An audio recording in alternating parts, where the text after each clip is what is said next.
Nellie Bly, born as Elizabeth Jane Cochran on May 5, 1864, lost her father at just 6 years old.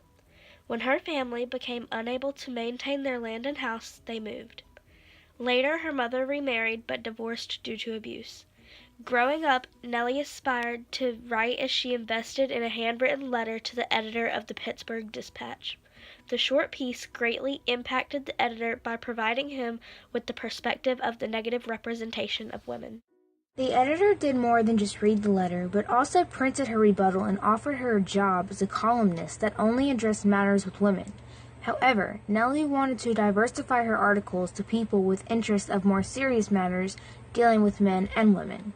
This caused her to begin looking for a paper that took her seriously and allowed her to write any story. In 1886, she moved to New York to work at the New York World.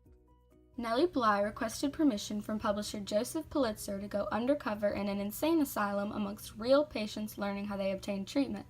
This task was proposed to her by John Cockrell, an editor at New York World, as an attempt of compelling Nellie to prove herself to the newspaper, also to unveil the horrific treatments used in the asylum and their management techniques. After being given endless explanations of why she wanted to do this, Pulitzer finally agreed and promised to get her out of the hospital after 1 week. Putting aside any dangers and consequences, she accepted the challenge. Her purpose for the investigation was to bring to light the inhumane conditions and dilapidation the patients endured. As she began her research, Nellie Bly probed the mystery that was the Women's Lunatic Asylum on Blackwell's Island. She dove into her assignment under the name Nellie Brown. She stayed at an inexpensive boarding house prepared to sell her new identity.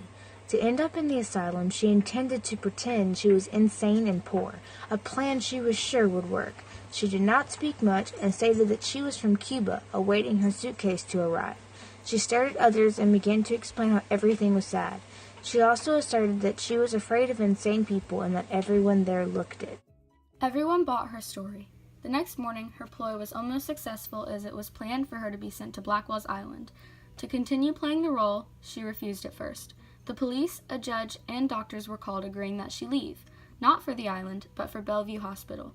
They wanted to check that she wasn't drugged before sending her straight to the asylum. Later, Nellie Bly was officially checked into the Women's Lunatic Asylum on Blackwell's Island. For the first couple of days in the asylum, she refused to sleep, afraid of what might happen to her during the night. This led the nurses to believe she was crazier than they originally thought. To begin, the food provided for the patients was not in any way appetizing. Nellie was served beef, potatoes, bread, and coffee. She was most surprised to see the condition of the food. Although it was somewhat edible, she was still uncomfortable with the looks of the meal. Therefore, instead of indulging in undercooked, molded food, Nellie continued studying the other patients vigilantly. The next couple of days, Nellie observed the girls' daily routines.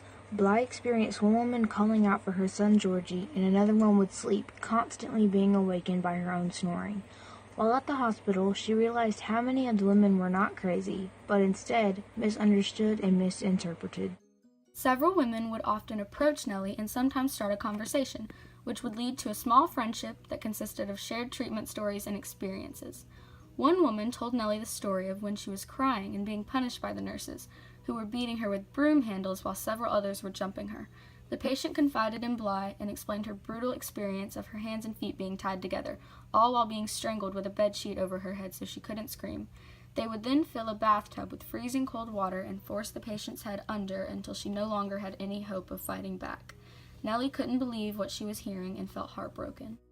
Bly was getting worried. A week had passed and she was still a patient in the asylum. She had to bathe, so the nurses forced her into a freezing cold bath. Throwing her into the water, they washed her aggressively with no hesitation. Another 3 days had passed when Pulitzer finally came to the asylum and retrieved Nellie. When Nellie gained freedom from the island, she immediately started her article, going into detail of her encounters at the asylum, including several twists, shocking events, and stories from different patients. Her opinions were shown throughout the paper with anger and heartache. The article went viral and was eventually taken to court. In court, Nellie requested and demanded changes for the asylum. The judge agreed, but was confused when officials traveled to the island to discover the nurses being so polite. Also, not one patient Bly had interviewed was there to back up the story, but instead was discharged or transferred somewhere else, and the food found was healthy and fresh. Everyone was shocked, yet they still believed in Nellie and stood by her side. The asylum was shut down and the cruel treatments were abolished. Following her articles, Bly persisted to write the book, 10 Days in a Madhouse, about her encounters. Blackwell's Island was later renamed Roosevelt Island. Nellie Bly is truly an inspiration to all psychiatric patients and has risked her safety to renovate the world of mental health care. To illustrate how significantly she has influenced this medical field and its treatments, we interviewed nurses with questions relating to their experience with these special patients. My name is Anita Brown. I'm a registered nurse, also a certified case manager. And I've been a nurse for 30 years. So you've heard of Nellie Bly, correct? Yes. So do you think what she did influenced the way things are now with mental health care? I think she exposed things that were hush-hush or put in the dark for so long. I think she allowed doors to be open as far as exposure, which I think is, once again, creating knowledge and education about patients that were never permitted before, to such taboos before. So I believe, yes, she did a very good thing. Hi, my name is Sheila. I'm an RN and I've been a nurse for 20 years. My name's Diane and I've been a nurse for 35 years and I've been in the OR here for about 5 of those years. Used to do cardiac nursing prior to that, and I truly enjoy what I do. My name's Camille. I've been a nurse for 21 years. I did do clinical rotations with psychiatric nursing during my college years, and also have dealt with psychiatric patients on my job. Do y'all think that Nellie Bly doing the newspaper article actually helped progress insane asylums treatments? Absolutely. She actually, because basically what they were doing is, they were putting people that were not so bad in with people that were really bad, or even orphans, and then making the normal people that were not right. even, I mean, and it could have been just something of an imbalance in the brain. There was nothing in the world. Or even if your family might not like you and they just want to get rid of you, they would put, and you'd be perfectly normal mentally.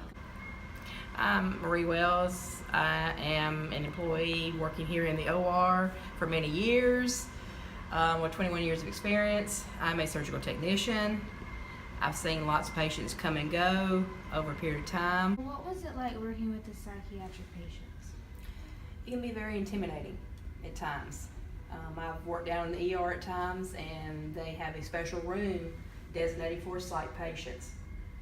And they have a locked door as well to the psych patients. And they have a security person that helps monitor these patients as well. Was it much different from working with non-mental patients?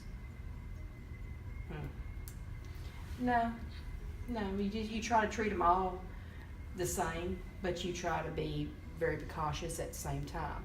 You don't try to treat anybody any different, but you try to, your guard's still up. When working with psychiatric patients, what kind of obstacles are thrown your way and how do you overcome them? Good question. Well, their environment. Sometimes they come from good environments and sometimes they don't. Meaning their hygiene may not be very well kept. Their language barriers are not the same as yours. Sometimes they talk very childish on a very kindergartenish level sometimes, although they may be 23 or 35 years of age or greater.